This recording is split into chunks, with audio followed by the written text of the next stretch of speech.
Il y a un problème d'accès aux marchés internationaux.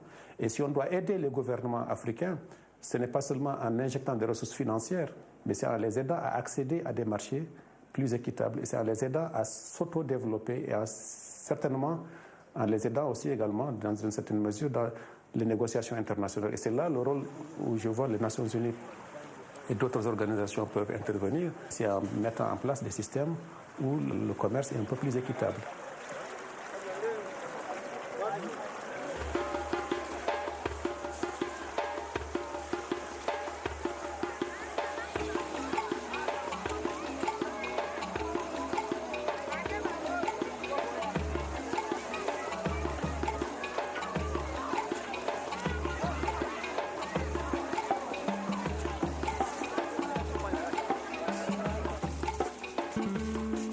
Sur la barge, nous en profitons pour reprendre des forces après ces derniers jours difficiles dans la forêt.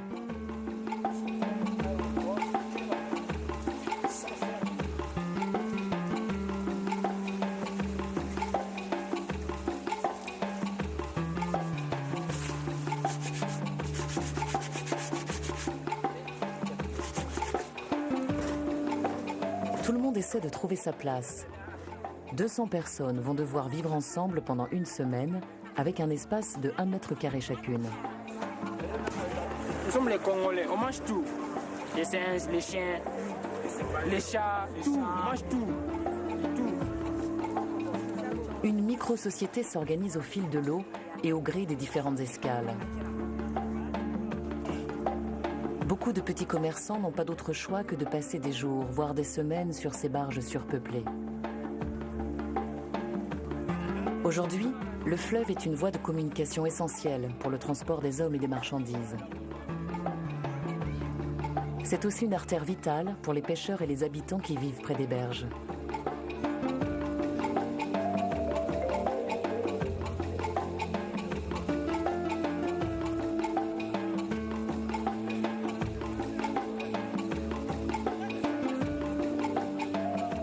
Le fleuve Congo est le deuxième plus long fleuve d'Afrique après le Nil.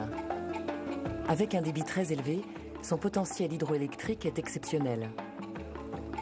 Selon certains experts, il pourrait couvrir les besoins en électricité de tout le continent africain.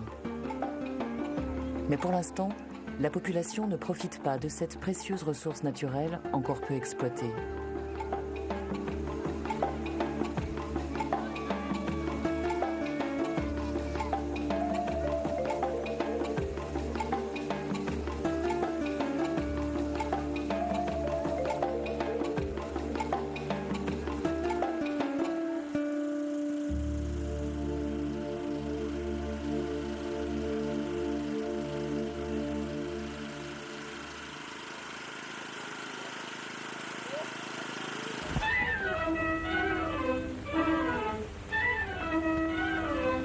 À Stanleyville, la mission atteignait les rives du Congo, artère centrale du continent noir.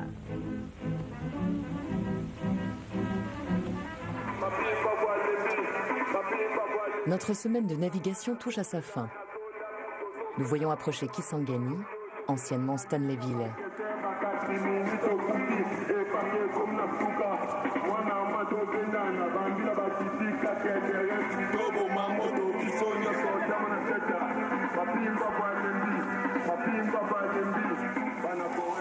Oh, Mondale. Oui. Tokomi Kisangani. Tokomi Kisangani. Ok. Ok. Nous sommes arrivés à Kisangani. Voilà. Ok. Ouais. Nous avons fait en total une semaine. Une semaine. C'est bien, nous avons bien marché. Bien marché. Ok. Pas trop dur. Oui. Et là, tu habites ici ou tu vas... Non, moi, je suis venu seulement vendre des poissons et je rentre à Lissala.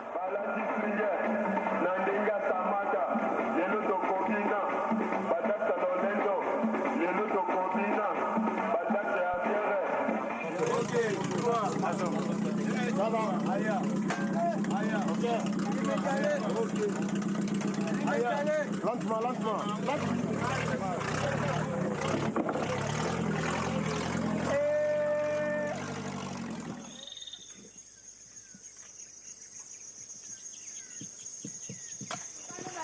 Ici, venez. Je vais vous montrer. Parce que c'est là où se trouve ici, hein, la ligne équatoriale.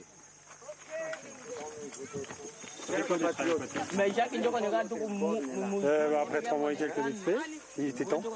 Voilà, non, c'est marrant, c'est la première fois que je passe l'équateur de ma vie, quel que soit le moyen de transport. Voilà, donc, alors là je suis dans l'hémisphère nord, et là je suis dans l'hémisphère sud. Nous suivons des fillettes qui vont puiser de l'eau dans la forêt. En RDC, une personne sur 2 n'a pas accès à l'eau potable. Les stations de pompage, de traitement et de distribution ont été fortement endommagées par les années de conflit. Conséquence, des centaines de personnes meurent chaque jour de maladies infectieuses. Les enfants sont les premières victimes.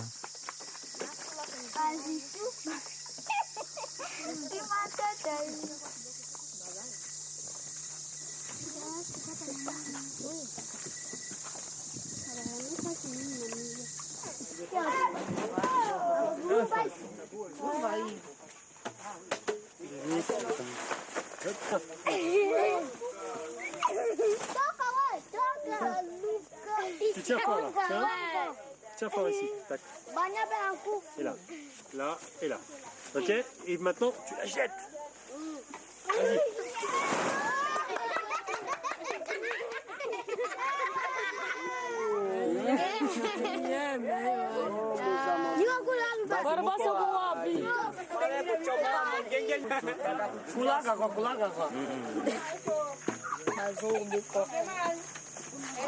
Et faire barbecue pour manger ce soir.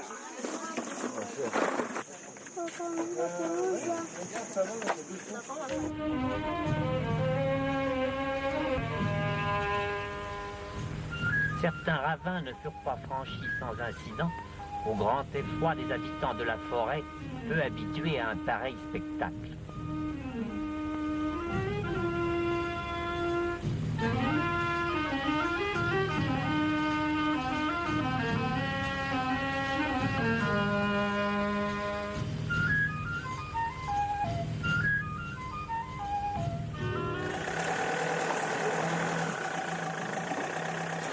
Comme le déclarait en 1925 le chef des mécaniciens Maurice Penaud, 1 heure d'avancée dans ce tunnel forestier est plus éprouvante qu'une journée au Sahara.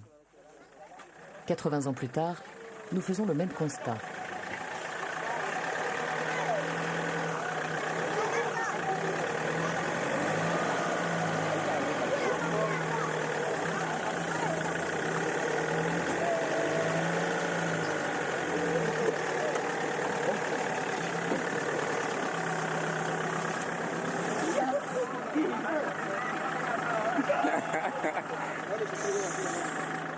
Pourquoi le faire? Un challenge, peut-être. Challenge, et puis on avait dit qu'on faisait la croisière noire, hein, donc on refait la croisière noire. C'est la partie la plus dure, et pour eux aussi, je crois que c'était dur, mais ils avaient 40 000 personnes pour les aider. Nous avons pris beaucoup de retard ces derniers jours. Pour gagner un peu de temps, nous embarquons les tractions sur des camions.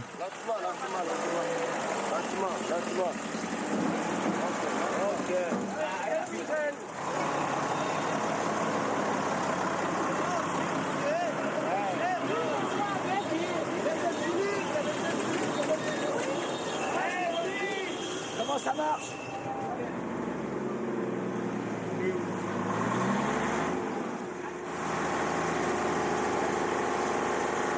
En RDC, l'humidité du climat favorise la prolifération des insectes.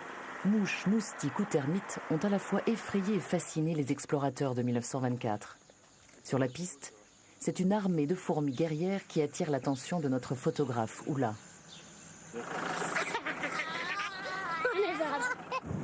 Sur notre passage, une foule stupéfaite mais enthousiaste nous salue.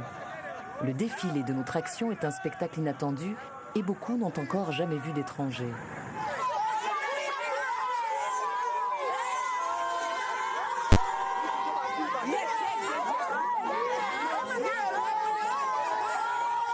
Mais derrière les sourires chaleureux se cache souvent une grande souffrance.